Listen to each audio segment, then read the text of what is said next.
اس لیے اللہ نے فرض کر دیا ہے تاکہ جو ہے ہر مسلمان کے سینے میں نہ پورا قرآن صحیح تو قرآن کی ایک آیت ہی سینے کے اندر بس جائے، ایک سینے کے اندر ایک قرآن کی آیت محفوظ ہو جائے تو اللہ تبارک و تعالی اس آیت کریمہ کی برکت سے اس کی نجات فرما دے گا۔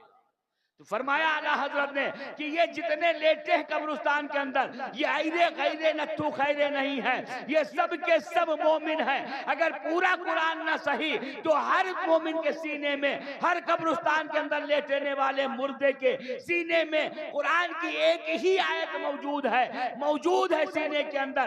جوتا چپل پہن کے نہ جاؤ، اتار کے جاؤ، قبر کے اوپر تمہارا پیر پڑ جائے گا۔ یہ ہو سکتا اللہ نے انہیں جنتی قرار دے دیا ہو، یہ سب اللہ نے انہیں بخش دیا ہو، ان کی نجات فرما دی ہو، تو قرآن کے ادب و احترام کی بنیاد پر جوتے اور چپل باہر نکال کے رکھ دو، تب قبرستان کے اندر جاؤ۔ جب عام مردوں کا یہ عالم ہے تو حافظ قرآن کا مرتبہ کیا ہو؟ لہذا اللہ نے یہ توفیق عطا فرمائی۔ میں ان کے ماں باپ کو مبارکباد دیتا ہوں، اللہ تعالیٰ ان کے ماں باپ کو سلامت رکھے، خوش رکھے۔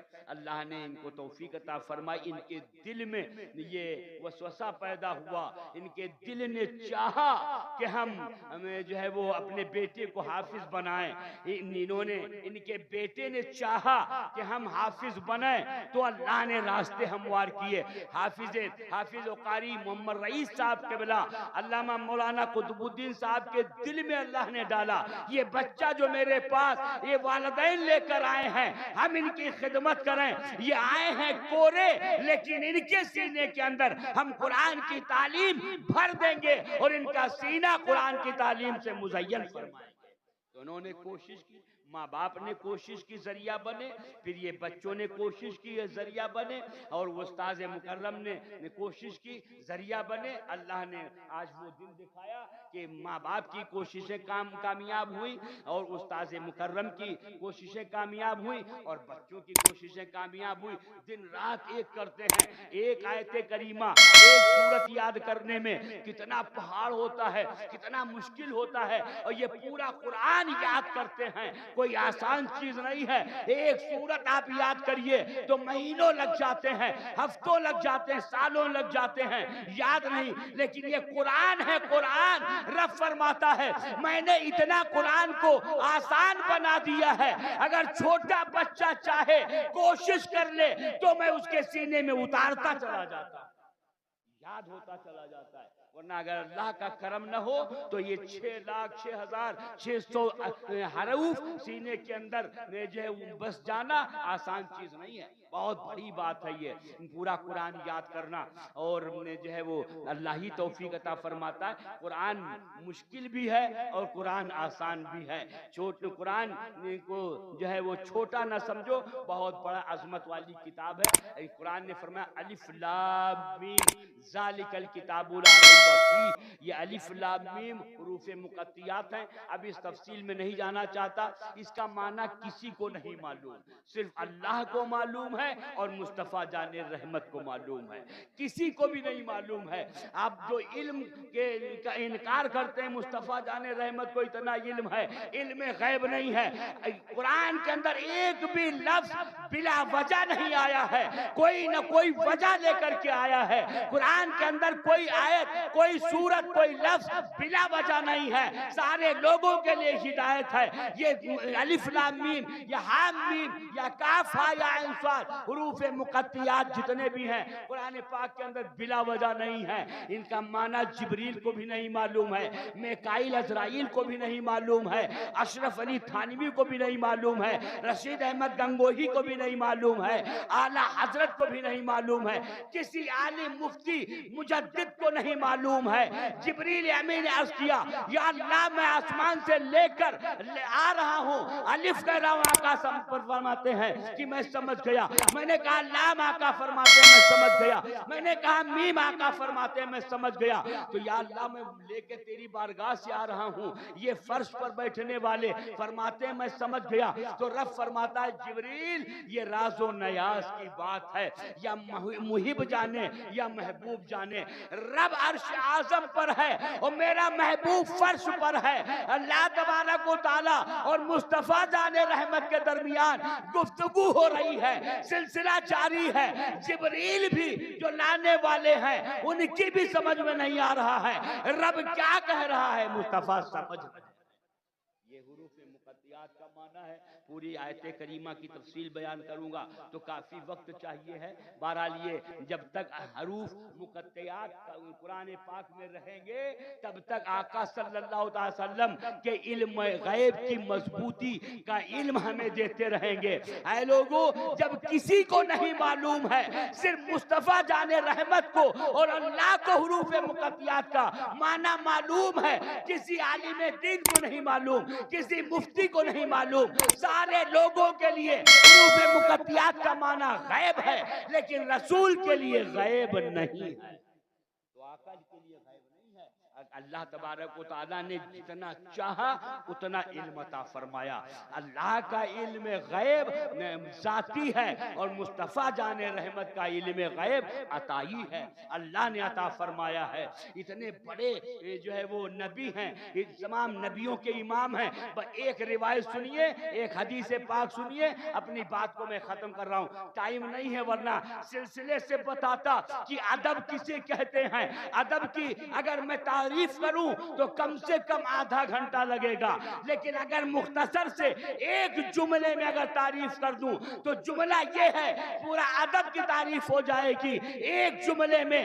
ادب اسے کہتے ہیں جس کی ابتدا علم سے ہوتی ہے اور جس کی انتہا عشق پر ہوتی ہے, اسے ادب کہا جاتا ہے. وہی اعلیٰ حضرت کے اوپر نگاہ جاتی ہے جن کی ابتدا علم سے ہوئی ہے اور انتہا جو ہے وہ عشق پر ہوئی ہے. میں آپ کو پوری تفصیل بتاتا, لیکن اب افسوس یہ ہے کہ وقت نہیں ہے. بس ایک حدیث پاک سنیے. آپ نے سنا کہ 1,24,000 یا کم و بیش 2,24,000 پیغمبر اسلام, رسول, نبی, پیغمبر اس دنیا میں تشریف لائے. آقا فرماتے ہیں اور سب سے بعد میں نور سب سے پہلے بنا لیکن تشریف سب سے بعد میں لائے. سارے نبی پہلے آئے اور آقا کی تشریف آوری سب سے نبیوں کے بعد میں ہوئی ہے.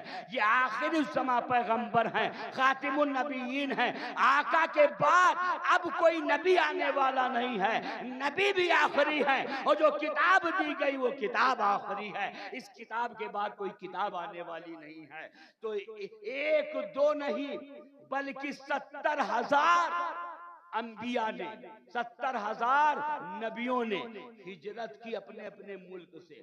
ابھی نبی آئے نہیں ہیں, نبی سب سے بعد میں آئے ہیں. ان سے پہلے جتنے نبی آئے ان میں 70,000 نبی ہیں, رسول ہیں. کوئی غوث نہیں ہے, کوئی قطب نہیں ہے, بلکہ سارے غوثوں کی طاقت ایک طرف, سارے انسانوں کی طاقت ایک طرف اور نبی کی طاقت ایک طرف. نبی اعلیٰ اور افضل ہوتا ہے, نبی نرالا ہوتا ہے. سارے نبیوں میں 70,000 نبیوں نے ہجرت کی ہے, اپنے اپنے گھر سے چلے, اپنا وطن چھوڑا اور آ کر مکہ معظمہ میں مقیم ہوئے.